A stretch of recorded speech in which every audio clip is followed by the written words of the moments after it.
Rhun Williams dwi Fferm Ochor Tregaron.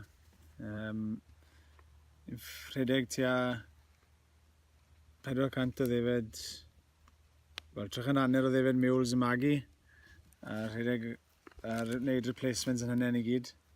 A ni hefyd yn rhedeg diadell o ddefed Cymraeg, which ni'n gobeithio bod ni'n gallu'r wneud y replacements yn hynny allan nhw. Ni wedi dechrau ar y system rotational grazing eleni.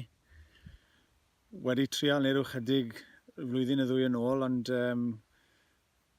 cael mwy o input leni am bwti sut mae cael ei weithio fwyaf effeithiol.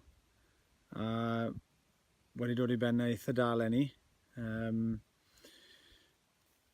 Holl ffordd trwy'r season leni, ys pan mae'r defed i mynd allan ar ôl wyna, ni wedi bod yn mesur y borfa sydd o flaen y defed. Tre cadw nhw'n mynd mewn ar cyfers o tua 2,000 o kilograms o dry matter a hectar. Ond ni wedi bod eitha uchel ar rhif y stoc leni, a mod i ben y cadw digon o borfa tu flaen o i'r richder na. Felly ni wedi bod rhoi nhw mewn ar tua 1,700 a pori a lawr i tua 1,400.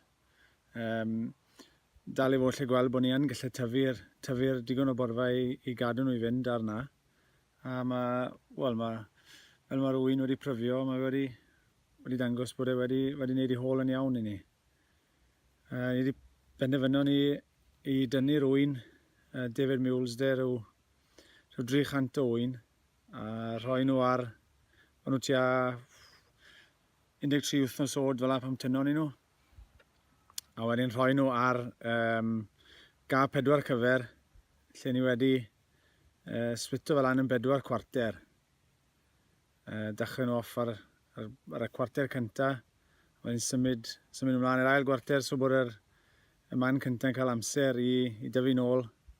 O'n i wedi gweithio allan bod 4 diwrnod o fwyd ym mhob paddock, a felly ni'n gweld bod e'n cadw'r wyn i fynd yn dda. Maen nhw'n gysurus ar y bwyd. A maen nhw'n pori'r glaswellt yn lan, sydd eto yn helpu fel mae'n tyfu nôl.